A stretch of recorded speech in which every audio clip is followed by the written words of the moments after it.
Hi, and welcome to Understanding Credit. So let's review what you'll learn in this module. And first, I want to say that this is one of our longer modules, but it's also one of the most important ones for you to know more about in order to help your clients succeed at accessing credit. So do this one when you've got some time and the energy to sit through a longer session. So we'll learn what's a credit report, why it's important, what information it contains, how lenders use it and what they're looking for, and why credit can be challenging for underserved and disadvantaged borrowers. So what is a credit report? It's a document that has a lot of information on it. It's a detailed history of someone's information and performance on several fronts. It has all kinds of identifying information. It'll have name, addresses, phone numbers. It'll include a credit score, different credit scores depending on what services the lender has applied for. It will list all loan and credit accounts and your payment record for at least the last 2 years, maybe as long as 7 years. It'll show collections and bankruptcies. It will show these things called inquiries, which is every time you apply for a loan, it'll show up as an inquiry on the report. So it'll show how many times and how often and when you've applied for loans in the past several months. And it will show some public records, such as tax liens and unpaid child support and lawsuits. Now, there's new laws about this, and I recommend going to Credit Builders Alliance to know what's most current about that. But still, some credit reports include some of that information. So the way most credit reports are formatted is there's that personal information at the top. There might be some information about your credit score. And then it'll have a summary, and under the summary of all your credit lines, it'll start providing detail that you see on this slide on each loan. So as you see, the first thing it tells you a lot who the loan is from, like who the lender is, but it will show you what type of account is there. Is it a credit card? Is it an auto loan? Is it a mortgage? Is it a student loan? Those are the main ones you'll see. So what type of loan it is. You'll see the credit limit or the original amount and the current balance. So it tells you how much is outstanding. And here's what's also very important. It will tell you what the monthly payment is. So one thing you can do with your clients is look at every single loan they have and add up that monthly payment amount, and you'll see what their current monthly debt service is before you see if they can afford more debt service on top of that amount. One of the most important things to look at on the credit report is the payment pattern. And you can see that here on this example. I like the formatting of this particular credit report because it shows the payment pattern in all those green boxes you see. And if there was a delinquent payment there, it would show up in yellow or red or some other color. So it's kind of just visually very easy to see that this person is current on paying this loan. Now, what happens on credit reports is sometimes it's not graphically this easy. They'll have codes. Different of the credit bureaus have these codes that they use. So one of the things you have to do is go look at each credit bureau and download their user guide so that you can decipher the codes that each of them use. But what I also want to show you is a different credit report. This particular one is very easy to read, so I like it. And you'll find that there's some credit reports that are much harder to read. I want to hop over to another example just so you can see what collections and bankruptcies look like. So again, if you look at this other example of this credit report, the top part has the basic information, such as, the personal consumer information is what you see there. And then you'll see some public records information, like there's a bankruptcy here. And I found out that bankruptcies are all handled by federal courts. So this example shows what the bankruptcy is, when it was filed, what was the amount. And as you scroll on to the second page of this one, you start to see what these things are called adverse accounts or derogatories. So that first one there from American Hospital Collections, you see there, the original amount was $302. And you can see over there that the account was paid in full. So somehow this borrower got behind on paying this bill. It was sent to a collections agency of some kind, and they eventually caught up. If you look at the urgent care account right below that, that was a much bigger original amount of $8,023. Somehow that was settled in some kind of bankruptcy. So that's where you start to see what's happened in this person's history. Now, the other thing I'd like to say about this is some lenders, particularly mission-based lenders, will overlook medical, slow pays, delinquencies, collections, and so on, because they understand that can happen and hit people out of the blue, and it's not necessarily a true reflection of how people handle debt. Just so you know, collections stay on the credit report for 7 years and bankruptcies for 10 years. So when your client has had an issue in the past, it's likely going to be on there for a long time. Virtually every loan application will include an authorization for a credit pull that your borrower will have to sign as part of their initial submission to a lender. These credit bureaus are companies that compile credit reports and credit scores about all of us. The credit bureaus are private companies that are regulated under the Fair Credit Reporting Act. Banks, financing companies, retailers, landlords, and all kinds of businesses actually supply information to the credit bureaus. And the three main ones, as you see there, are Equifax, Experian, and TransUnion. They dominate the market for collecting, analyzing, and distributing information about consumers. There is federal legislation called the Fair Credit Reporting Act that helps protect consumers from any poor practices on the behalf of these credit bureaus. So here's a little bit about what the Fair Credit Reporting Act provides. Lenders and employers must disclose if a credit file was used to deny a loan or a job. Well, that's required by law. Anyone can get free access to their credit reports. Normally it's an annual free pull. The credit bureaus must give you access to your scores, even though they can charge a fee. So that's one thing. If you really want to know a client's credit score, it might be great to create a line item in your budget that pays for the credit score if your clients can't afford to. And your clients can file disputes if there are errors, and errors must be corrected within 30 days. When I bought my house, I pulled a credit report from just one of the bureaus and found 6 other Susan Brown's information on my credit report. I was able to dispute it with an online form, and it was cleared up pretty quickly. So you definitely want to make sure that if there's any errors on the client's credit report, get on it right away and correct those errors. So just a bit more about the Fair Credit Reporting Act. Agencies must remove most negative credit information after 7 years and bankruptcies after 7 to 10 years.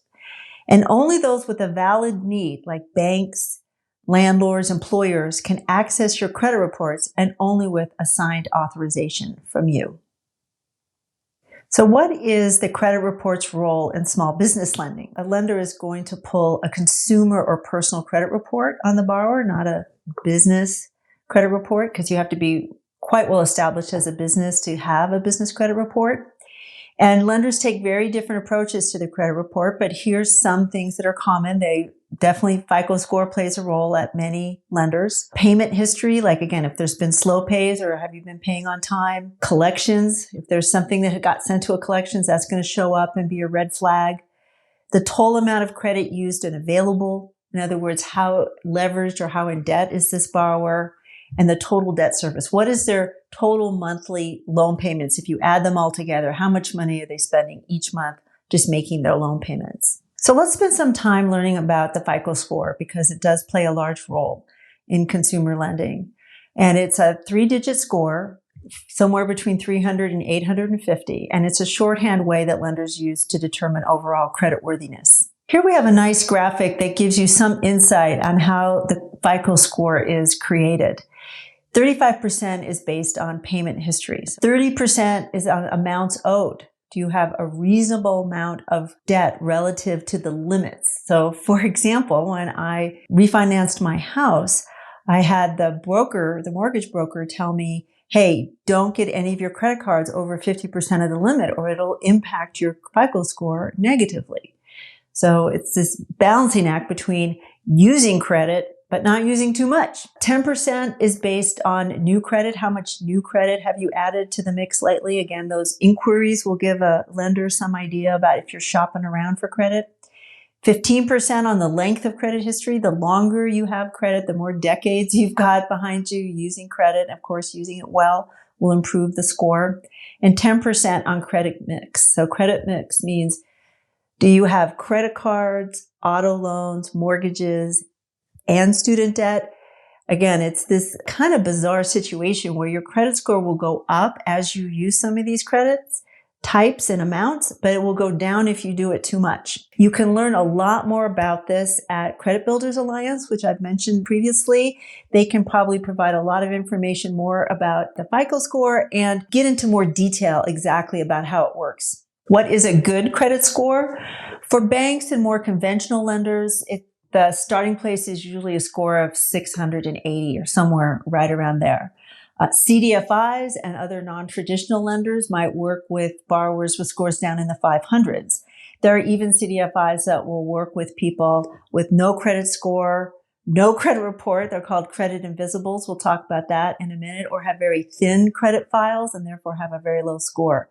So again, talk to the lenders in your area and see what their standards are. So I'm going to go into some detail in the next few slides about payment history, slow pays, and collections, because these are common things we see on our clients' credit reports. So payment history shows whether you paid your accounts on time or not, and there's usually at least 2 years of history on a credit report. The payment history is built month by month, and credit reports have many formats for displaying this data. So if you look at that bubble over there on the right, those are 3 different examples of how a credit report might show the payment pattern and the payment history. Some show the codes, like if you see C, it might be current, and 1 might mean it's a month late. And then there's just asterisks and numbers in the bottom example. So part of your job is to learn how this looks on various credit reports to see whether your client is paying on time. And you can find this information again if you download the user guides for Experian, Equinox, or TransUnion, the 3 credit bureaus. They'll all list their codes in their user guides. So what's the difference between a slow pay and a collection? So most lenders will allow late payments and just charge fees as their way of handling late payments and to incentivize you to get caught up with your payment schedule. Late payments, also called slow pays, are reported to credit bureaus and affect FICO score, as we saw in the formula on a previous slide. Every lender has policies and procedures for late payments and fees, but at some point, a lender is going to take a borrower who has a whole history of these slow pays and sell that deal to a collection agency. And then collection agency then comes after you for some portion or all of the outstanding amount. So that's when a slow pay becomes a collection, which is a more serious credit problem. Let's spend just a little bit more time on collections because it's such a common thing we see on our clients' credit reports. So as I said, if a lender has a file, an account that's seriously past due frequently, it will sell that deal to a collector. And then the collection agency will come after the borrower to collect as much as they can. And the collector will report to the credit bureau. So all of this stuff starts showing up on the credit report. So if you are working with a client that shows a collection that has not been handled, you want to get them to call the collection agency and start creating some kind of plan and see if you can negotiate for a reduced amount, if at all possible. Because while its settling account is really necessary in order to qualify for a loan, it's still considered quite negative, and it's going to stay on that credit report for quite a few years because it shows that that person didn't pay back the loan as agreed. And unfortunately, all types of things can be sent to collection agencies, not only outstanding loans, but things like utility bills and phone bills and things like that, which also hurts our clients because these are the kinds of ongoing payments that sometimes they struggle to make. And so if at some point they went through a rocky point on their phone bill or something, their Verizon bill, and it gets sent to collections, that's going to show up there. So the best you can do is get people to come up with a payment plan, help them negotiate for a reduced amount, and get this part of their credit report cleaned up as best you can.